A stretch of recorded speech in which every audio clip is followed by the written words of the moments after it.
Hey vous, j'espère que vous allez bien en ce mercredi. Aujourd'hui, comme promis, je vous retrouve pour vous donner mon avis sur le fameux film Spider-Man No Way Home. Mais avant, générique.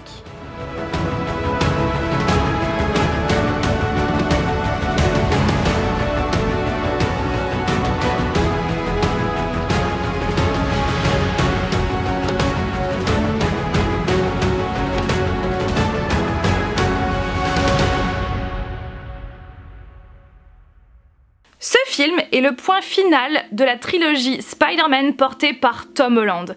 Et ce film, clairement comme beaucoup, c'était un film que j'attendais avec beaucoup d'impatience. C'était vraiment l'un des films que j'attendais le plus en 2021.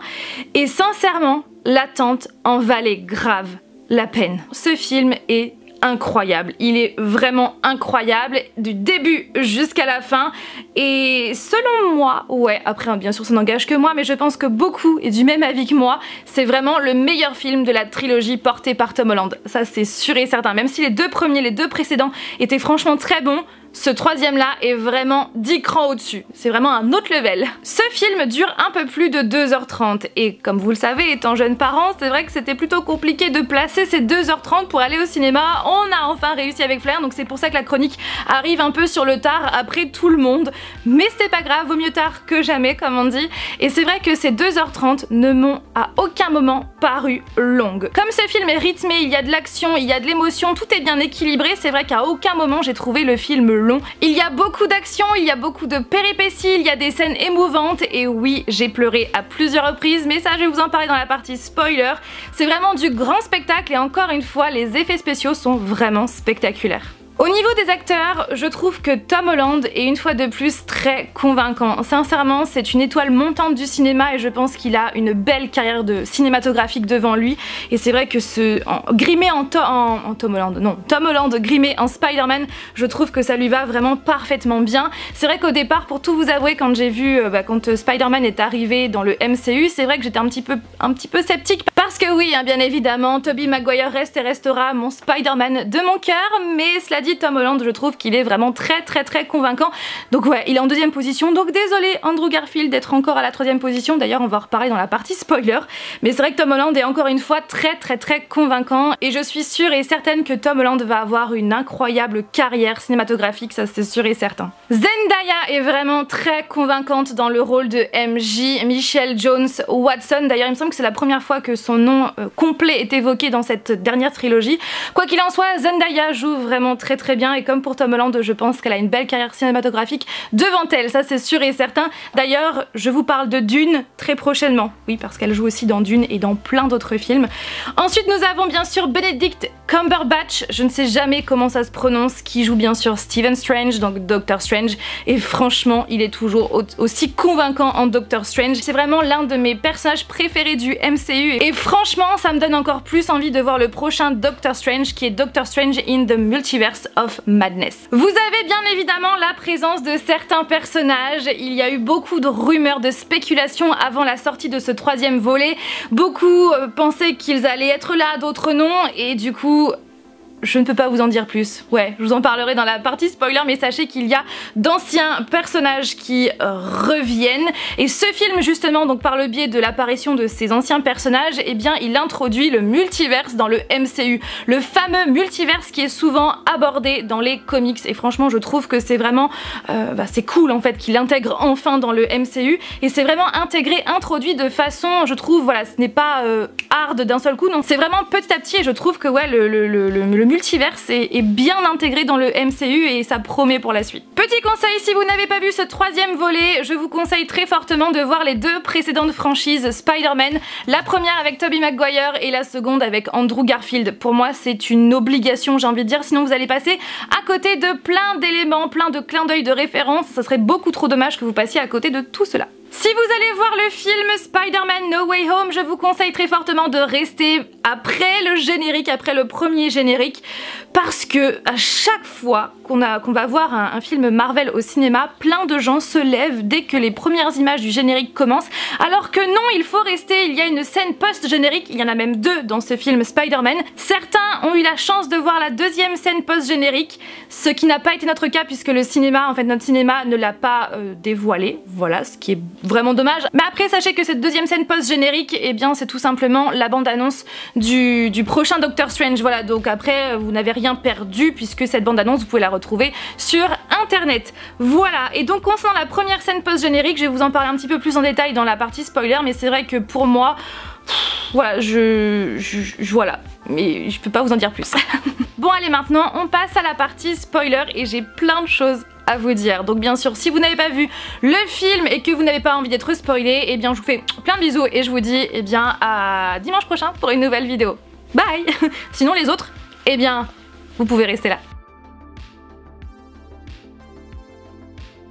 Comme beaucoup, je rêvais sincèrement de voir cette fameuse alliance Tobey Maguire, Andrew Garfield et Tom Holland. Je voulais voir ces 3 Spider-Man différents, de ces 3 trilogies différentes, je voulais les voir ensemble à l'écran. Et oui, on a vu ces 3 acteurs réunis ensemble, ces 3 Peter Parker, ces 3 Spider-Man de 3 franchises différentes. Et franchement, quand j'ai vu les acteurs apparaître au fur et à mesure, les deux, j'ai eu des frissons et quand je les ai vus venir justement sur le toit réconforter le Spider-Man Tom Holland, j'ai eu des frissons parce que c'est clairement ce que je voulais, ce que secrètement je souhaitais, je voulais vraiment les voir réunis parce que j'ai vraiment, comme je pense comme beaucoup, j'ai vraiment un lien avec ce Spider-Man, surtout de Tobey Maguire, parce que ça a été vraiment les premiers films de super-héros que j'ai vus au cinéma. Alors j'ai pas vu le premier au cinéma, c'est sûr, parce que j'avais que 9 ans, je crois qu'il est sorti en 2002. J'ai vu pour sûr le 2 avec Dr Octopus, c'est ça le 2 hein. Je l'ai vu au cinéma avec ma soeur et ma cousine. Je suis tellement fan de ces univers et c'est vrai que depuis que je suis enfant, j'adore les super-héros parce que voilà, ce sont des personnages qui ont des super pouvoirs, ce sont des personnages qui sortent de l'ordinaire, qui peuvent vous faire vivre des choses incroyables et qui en plus ça aident la population. Enfin, c'est vraiment des univers que j'adore et qu'ils soient chez DC Comics ou chez Marvel, c'est vrai que ce sont des personnages qui me fascinent tout simplement et c'est vrai que ouais, j'ai toujours eu un lien particulier avec le Spider-Man de Tobey Maguire et quand je l'ai vu à l'écran avec Andrew Garfield de The Amazing Spider-Man et puis voilà, Tom Holland, tous les 3 réunis, j'ai eu des frissons, un truc de fou. Et donc cette fameuse scène où justement, eh bien Tom Holland, on va les appeler par leur nom d'acteur parce que sinon entre Peter 1, Peter 2, Peter 3 on va se perdre, mais c'est vrai que les voir tous les 3 sur le toit parler justement de la perte de Gwen, la perte de l'oncle Ben pour Tobey Maguire et puis bah, la tante May de Tom Holland, c'est vrai que j'ai eu des frissons, j'ai pleuré, enfin ça m'a tellement touchée, mais vraiment, vraiment très touchée et c'est vrai que de les voir ensemble, je suis contente. Voilà. Je suis contente que les studios Marvel aient fait ça, enfin c'est un truc de fou quoi. Et il y a aussi d'anciens méchants qui reviennent comme le Dr Octopus, joué bien sûr par Alfred Molina, enfin c'est trop cool. Et d'ailleurs ça a été l'un des premiers acteurs justement à dire bah, qu'il allait revenir dans ce 3e film et c'est à partir de là que je me suis dit non mais il faut absolument qu'il y ait les 2 autres Spider-Man et notamment Tobey Maguire. Et ouais, donc il y a Alfred Molina, il y a aussi Willem Dafoe qui joue le bouffon vert qu'on retrouve bien sûr dans la première trilogie. Ça m'a fait tellement plaisir de le revoir parce que c'est quand même le plus gros méchant de ce 3e volet qui est aussi à l'origine du décès de Tante May, mais on va y revenir après. On a aussi bien sûr Jamie Foxx qui joue Electro, qui d'ailleurs a changé de look, ouais il a changé de costume et je trouve que c'est beaucoup plus réaliste et je préfère ce costume là à celui de The Amazing Spider-Man 2. On a aussi donc Sandman, bref, on a aussi Dr Connors, en bref je suis vraiment contente de retrouver tous ces personnages là. Et dans ce film, il y a une furtive apparition qui m'a hypée comme jamais. L'apparition de l'acteur Charlie Cox qui joue Matt Murdock alias Daredevil. Quand je l'ai vu, je me suis dit mais c'est trop bien parce que, oui désolé hein, j'ai du maquillage partout, je me suis dit c'est trop bien parce que c'est le Daredevil de cette série Netflix que j'aime tant, voilà, joué par Charlie Cox et on l'a vu furtivement, il joue l'avocat de Spider-Man et c'est clair que l'avocat de Peter Parker et c'est vrai que quand je l'ai vu je me suis dit mais c'est trop bien et le fait qu'il arrête la brique comme ça justement bah ça prouve que c'est Daredevil, ça fait un petit clin d'œil et j'espère très sincèrement qu'on le retrouvera, qu'il sera intégré dans le MCU à l'avenir et c'est vrai que je trouve ça cool que les studios Marvel aient fait appel à Charlie Cox qui jouait dans la série Netflix, donc qui malheureusement s'est arrêtée comme toutes les séries Marvel chez Netflix. Bref, mais en tout cas ouais, c'est une furtive apparition qui m'a fait trop plaisir. Dans ce film, il y a beaucoup de scènes qui sont vraiment incroyables avec de super effets spéciaux, il y a du rythme, il y a de l'action, les combats, je trouve qu'ils sont plutôt recherchés. Et puis bien sûr, il y a le côté émouvant. Ouais, à plusieurs reprises, j'ai versé quelques larmes, notamment avec le décès de Tante May. Je m'en doutais que Peter Parker, joué par Tom Holland, allait perdre à un moment donné quelqu'un dans ce troisième volet, parce que dans la première trilogie, Tobey Maguire a perdu son oncle Ben, et ensuite dans la deuxième trilogie, Andrew Garfield a perdu Gwen. Donc forcément, je me suis dit, à un moment donné, il va perdre quelqu'un, donc c'est tombé sur Tante May, et franchement, ça m'a fait pleurer. Et avant de mourir, Tante May dit cette fameuse phrase « Un grand pouvoir implique de grandes responsabilités ». Cette phrase, on l'a entendue pour la première fois dans le premier film Spider-Man en 2002 précisément, où l'oncle Ben dit à Peter Parker, joué par Tobey Maguire, cette fameuse réplique qui d'ailleurs fait partie depuis de mes répliques préférées de films. D'ailleurs j'avais fait une vidéo où elle y figure, il y a bien longtemps j'ai fait cette vidéo, donc soyez un peu indulgents. Et c'est vrai que ouais, c'est une réplique qui quand Tante May l'a dit, ça m'a fait trop plaisir encore une fois, parce que c'est le genre de phrase qui parle aux fans de Spider-Man. Et il y a aussi la fin qui m'a brisée littéralement, parce que plus personne se souvient de qui est Peter Parker, donc forcément plus personne sait que Peter Parker c'est Spider-Man, et forcément ça implique que MJ et Ned ne connaissent plus en fait Peter Parker, et quand il rentre dans le café pour voir MJ et qu'elle ne le reconnaît pas bien évidemment, et que lui n'ose pas lui dire, et ça m'a fait ça m'a brisé en fait, ça m'a brisé. Et cette fameuse fin où justement voilà, tout le monde, Peter Parker n'existe plus, il est rentré dans l'anonymat, ça m'a vraiment brisé. Et donc cette fin justement fait référence aux comics, voilà, fait référence aux comics, notamment aussi les dernières images. Et ouais, franchement c'est une fin qui m'a brisé, mais que je comprends totalement. Après ça prouve bien que c'est la fin de Spider-Man en Tom Holland, enfin en tout cas la fin de cette trilogie. Je ne sais pas si on reverra Tom Holland en tant que Spider-Man au cinéma, j'espère bien. Peut-être qu'il n'y aura pas de quatrième volet, mais j'espère qu'on le retrouvera, où il fera une petite apparition dans un autre film comme Doctor Strange l'a fait dans ce film là, je sais pas, mais en tout cas c'est peut-être du délire, c'est peut-être trop demandé, mais j'espère qu'on le reverra parce que c'est franchement un super Spider-Man. Ouais.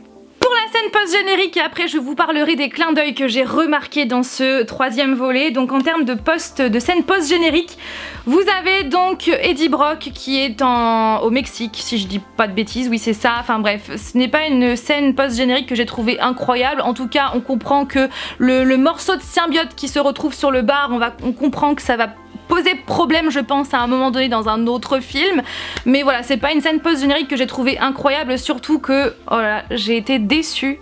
Flavien d'ailleurs aussi, qui est extrêmement fan de Venom, on a été déçus de Venom Let There Be Carnage, qui est donc le deuxième volet de Venom. On a été tellement déçus, le fait que voilà, ce soit aussi court, bâclé. Bref, je pense que je vous en ferai une vidéo où je vous parlerai de mes déceptions de films de 2021, pourquoi pas, parce que oui, ce film en fait partie. Donc voilà, il y a cette première scène post-générique, et donc la seconde, comme je vous l'ai dit, qui est donc la bande-annonce en fait du prochain Doctor Strange, que j'ai vraiment trop hâte de voir, surtout que on sait maintenant que Wanda va avoir son importance, donc c'est trop bien. Alors comme je vous l'ai dit, il y a plein de références aux deux précédentes franchises dans ce film, mais pas que. Alors déjà, à un moment donné, on a Flash qui montre justement son dernier bouquin, son dernier livre, où il y a marqué Flashpoint. Tout de suite ça m'a fait penser aux comics Flashpoint de Flash dans DC Comics. Alors je ne sais pas si c'est pour faire un clin d'œil à la concurrence, donc un clin d'œil à DC Comics, j'en sais rien, mais en tout cas j'ai bien aimé ce petit clin d'œil, si c'en est un bien évidemment. Autre scène, à un moment donné, donc c'est vers la fin, dans la scène finale, ils sont à l'endroit de la Statue de la Liberté avec ce fameux bouclier de Captain America qui je trouve est plutôt étrange. Enfin bref, à un moment donné il tombe, donc ça, il n'y en a plus. Tout ça pour dire qu'à un moment donné, eh bien MJ tombe en fait de la statue, tombe de l'échafaudage. Et c'est là que Peter 3, donc Andrew Garfield, va sauver in extremis MJ. Et franchement tout de suite ça m'a fait penser, quand justement il a dans ses bras, il lui demande si ça va, tout de suite j'ai pensé au fait que voilà, il doit se dire dans sa tête: j'ai sauvé MJ. J'ai pas sauvé Gwen, mais j'ai sauvé MJ. Enfin, je sais pas, ça m'a fait quelque chose. Je sais pas vous, mais ça m'a fait penser à ça. D'ailleurs, en parlant de Peter 3, donc joué par Andrew Garfield, donc le 3e Spider-Man, à un moment donné, justement, il se donne des numéros et donc Andrew Garfield se voit attribuer le numéro 3. Il est un peu déçu et vous savez pourquoi il a le numéro 3? C'est parce que dans les sondages, Andrew Garfield est toujours en 3e position dans les Spider-Man préférés. Donc voilà, entre Tobey Maguire, Tom Holland et lui-même, Andrew Garfield, il est toujours à la 3e position, donc c'est pour ça qu'il est Peter numéro 3 et qu'il est un peu triste parce que voilà, c'est toujours les sondages où il est en 3e position. Ensuite, on a aussi, à un moment donné, Tobey Maguire se plaint d'un mal de dos et vous savez pourquoi il y a ce clin d'œil là, à quoi il fait référence? Donc déjà, il fait référence à l'un de ses 3 films à lui où il tombe à un moment donné sur une voiture où il se fait mal au dos et aussi au fait que Tobey Maguire, alors je sais plus si c'était avant le 2e film Spider-Man ou après, je ne sais plus, ou pendant, il se plaignait d'un gros mal de dos, du coup il a failli justement arrêter en fait, tout simplement. Donc voilà, c'est en lien, c'est des petits clins d'œil vis-à-vis de ça. On a aussi un clin d'œil à Miles Morales, ce Spider-Man que j'adore dans bien sûr Spider-Man New Generation. J'ai trop hâte de voir le 2e parce que voilà, le premier fait partie clairement de mes films d'animation préférés de tous les temps. Et donc du coup à un moment donné, alors je crois que c'est Electro qui dit je crois à Andrew Garfield, il dit est-ce qu'il existe un Spider-Man noir, ou il pense qu'il existe un Spider-Man noir, et donc justement ça fait référence à Miles Morales. J'espère qu'un jour il sera intégré, j'espère. Voilà pour mon avis, voilà, je pense qu'à l'avenir je ferai, quand je ferai des critiques de films sur un film, je ferai une partie spoiler et sans spoiler parce que des fois je peux pas en fait garder ça pour moi, j'ai besoin de vous en parler, donc je pense que je ferai ça à l'avenir. Vous aussi n'hésitez pas à réagir en commentaire, si vous spoilez surtout marquez bien spoiler pour éviter qu'une personne soit spoilée sans l'avoir demandé. Voilà, juste en lisant votre commentaire, ce serait dommage. Voilà, donc j'espère que vous allez bien. Voilà, maintenant je vais aller me démaquiller parce que franchement, et puis surtout enlever ça, Bientôt, on va reparler films sur la chaîne où je vais vous parler de mon top 10 de mes films préférés de l'année 2021 et franchement, il y a du très lourd. Et je pense que vous savez déjà que ce film en fait partie, mais à quelle place? Ça, je ne vous dis rien. Sur ce, je vous fais plein de bisous et je vous dis à dimanche prochain pour une nouvelle vidéo. Bye!